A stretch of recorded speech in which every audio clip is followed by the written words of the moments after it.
Joyway Studios, we need to talk. Last week, you released the Stride VR multiplayer update, an update that has been very well received by your own community and players.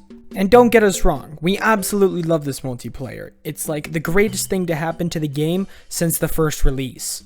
All of the new maps, customization, and finally being able to compete against other players is amazing, and many of us are very happy for the opportunity. However, there is one thing that most older players specifically are talking about. I mainly see it in my comments and in lobbies myself, where people are afraid of this one thing, and I think that there may be some solutions where we could help mitigate this issue. What am I talking about? I am of course talking about toxicity. Basically, the video gaming community over the years, more specifically the Oculus community, has started to gain an increase in a lot of more young, impressionable children. And as these kids joined VR, they got exposed to a lot more online type of things with more free speech, if we should say it as that. Because of this, their young, impressionable minds picked up that behavior, and so the Oculus VR Toxicity was born. A kind of plague, that you will call it, that ravages every new multiplayer game. First, for the first couple days, it's pretty epic. Lots of people like to play it and there are really high hopes for this game. And then, parents start noticing the game and buy it for their kids. And once the kids roll in, then the masses also roll in as well. Because with the parents noticing, more kids notice, which recommends the game to more players, which pushes it out more. And you may be thinking, well, that's great. More money for us, more development, we can pay our developers, that's a great thing.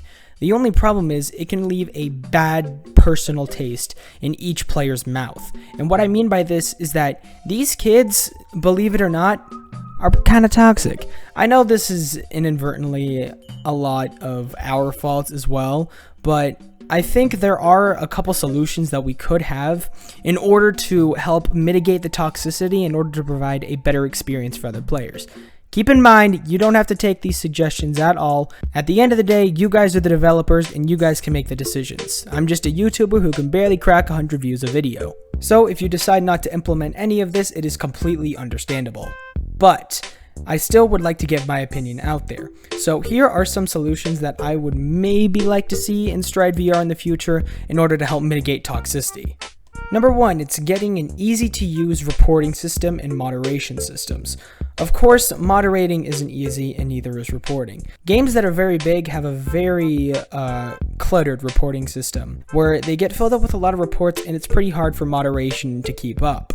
So finding a good reporting system that balances like actual proof with minimalism and non-complexity is a good balance and something I really would like to see. Another thing I think would be very nice is if you could block players. Now, to go more in detail with this, I think you should be able to block certain players, and when you block them, then you can, one, have access to a list of your blocked players, so like if you accidentally block someone, you can unblock them, and two, when a player blocks you, you just don't get into any matches with them. It'll make it a lot easier and probably get a lot more, how do I put it, like a lot more nice people in lobbies and a lot more toxic kids in lobbies.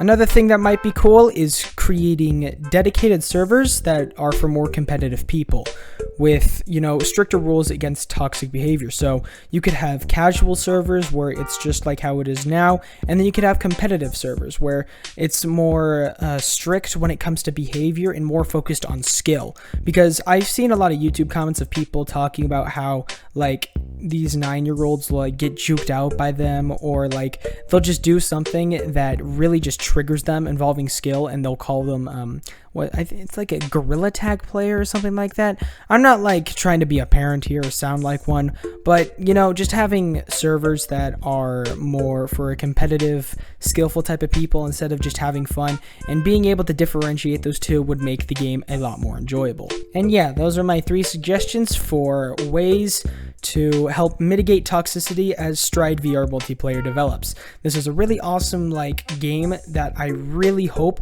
doesn't die out to toxicity, because we've seen many games over the years that have sadly become too toxic and has just pushed people away. And I really don't want that for this game, because this game could become like the next premier VR shooter. So yeah, with that said, thank you all for watching. My name is Trentic and I will be signing out. Peace.